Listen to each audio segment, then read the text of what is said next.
नमस्कार, दैनिक भारत में आपका स्वागत है।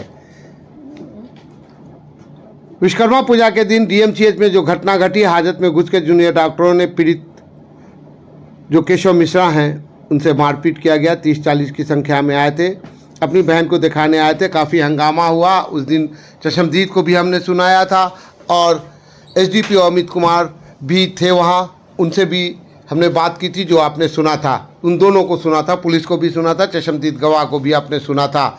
इसी सिलसिले में 30-40 डॉक्टरों पे एफआईआर हुई थी और एफआईआर होने के बाद कल एक डॉक्टर को पूछताछ के लिए पुलिस जब लेकर लहरियासराय थाने पहुंची, उसके पहुंचने के बाद ही फिर 30-40 डॉक्टर लहरियासराय थाना पर पहुंच गए और ये कह करके पुलिस ने उस डॉक्टर को छोड़ दिया कि सीसीटीवी कैमरे में उसकी पहचान नहीं हुई है।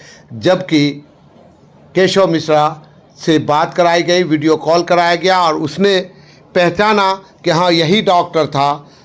उससे पत्रकारों ने बात की, पूछा तो उसने इस बात की गवाही दी कि हाँ वीडियो कॉलिंग करके हमसे पहचान कराई गई थी। उसके बाद भी उसे छोड़ दिया गया। इसी सिलसिले में जो यहाँ के सबसे बड़ी वकील हैं अंबर इमाम हाशमी, जो क्रिमिनल के वकील हैं, इसका जो इस पहलू पर भी बात किया गया। उन्होंने इस पर क्या कहा, मंगल पांडे जो बिहार के स्वास्थ्य मंत्री हैं इस पर उनसे भी सवाल पूछे गए। उन्होंने क्या जवाब दिया, टोटली कह सकते हैं कि ये राजनीतिक बयान था। इससे आप कितना संतुष्ट हैं मंगल पांडे के बयान से, ये आप हमें कमेंट करके बताइएगा। उन्होंने ये नहीं कहा कि हाँ ये जो घटना घटी ये बहुत ही निंदनीय है, ऐसी घटना डीएमसीएच में नहीं घटनी चाहिए और इस पर कार्रवाई होगी। दरभंगा की जनता को उन्होंने ऐसा कोई आश्वासन नहीं दिया है। तो मंगल पांडे को भी सुनिए, वकील को भी सुनिए और जो पीड़ित हैं केशव मिश्र उसको भी आप सुनिए। कितना कंट्राडिक्शन है पुलिस में और केशव मिश्रा के बयान में।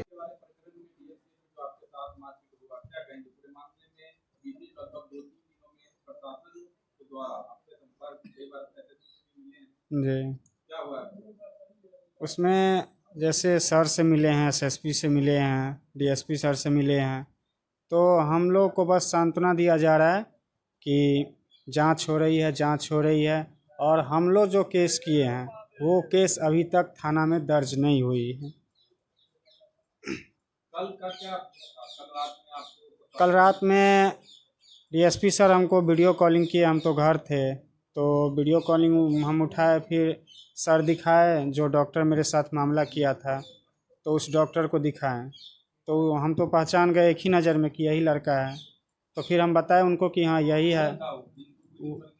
वो सौरभ, डॉक्टर सौरभ, हाँ वही लड़का था। ये हमको 11 बजे सर कॉल किए थे, तो उसको हम पहचान कर लिए। फिर बोले कल आइए। फिर सुबह में पता चला, जो पूछताछ करके उसको छोड़ दिया गया। थाना प्रभारी के द्वारा जो वर्तमान है उनके द्वारा आपको फोन किया जा रहा है, किनका नाम लिया जा रहा है कि सही करने के लिए? वो जब हम पूछ रहे हैं कि मैडम मेरा वाला केस का क्या हुआ, तो बता रहे हैं जो एसपी सर डीएसपी सर मना कर रहे हैं, सो एक ही मामला में 2 केस नहीं हो सकता है। जो आपने लाइन जोड़ा था, लाइन को काटा गया है, जरूरी मामला है। हाँ जो हुआ था, हाँ, जो प्रॉपर घटना हुआ था, तो उसमें से वो लाइन को वो लोग डिलीट करवा दिए। क्या जो डीएमसीएच वाला प्रकरण है उसको लेकर एफआईआर नहीं हो रहा है इनके पक्ष से, क्या कहेंगे इस मामले में? एक्चुअली इसके 2 एफआईआर होना चाहिए था। एक जो घटना घटी केशव के साथ को बैरिकेड में बंद किया गया पुलिस के द्वारा और प्रोटेक्शन सेफ्टी, तो उन लोगों ने जो कल्प्रिट्स हैं उन लोगों ने पुलिस को मारा, धक्का दिया, ये जो कुछ किया वो तोड़ के घुस गए, उसको मारपीट किया। एक अनदर स्पॉट भी है जहाँ एक लड़की का छेड़खानी किया गया, जैसा कि हमको रिपोर्ट किया गया। तो अगर दूसरे जो छेड़खानी किया गया वो कंटिन्यूस ऑफेंस नहीं था, एक ऑफेंस यहाँ हुआ, दूसरा ऑफेंस वहाँ हुआ।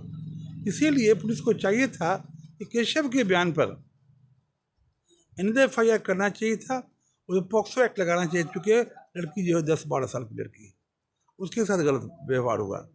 ऐसे एज ए वकील तो हम नहीं बोल रहे हैं, एक जनता भी तो हम हैं जिला के, तो जो स्थिति बन रही है डीएमसीएच की, न इलाज हो रहा है किसी का, सारे लोग पैसा कमा रहे हैं, 40-60 पर काम चल रहा है।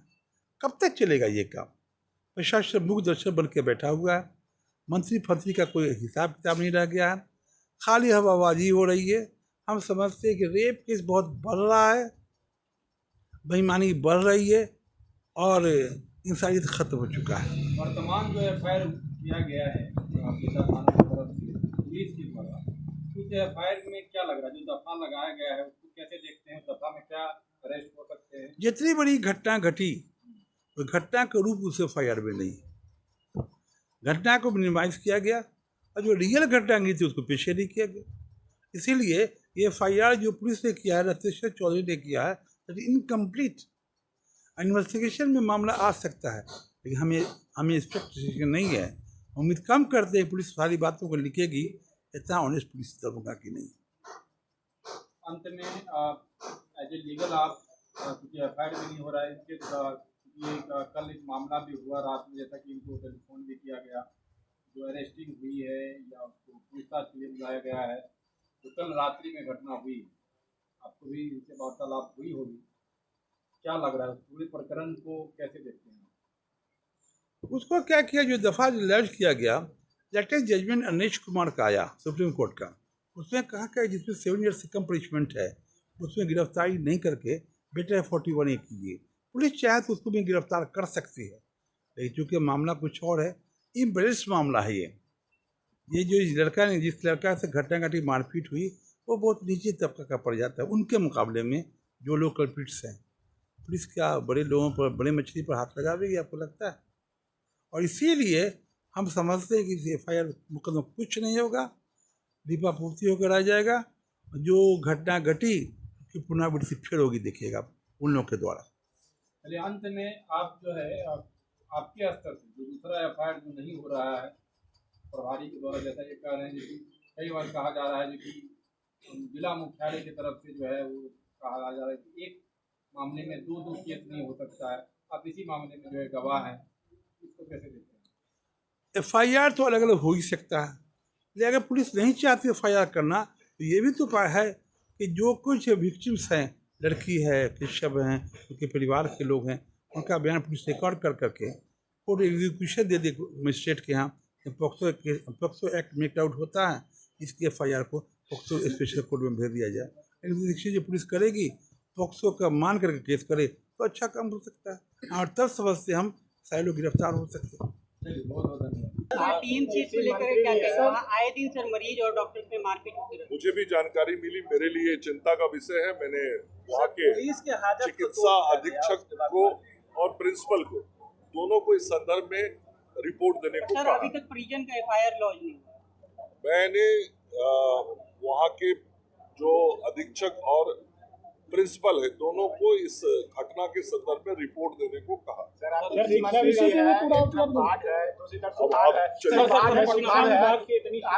किसान के लिए क्या है? आज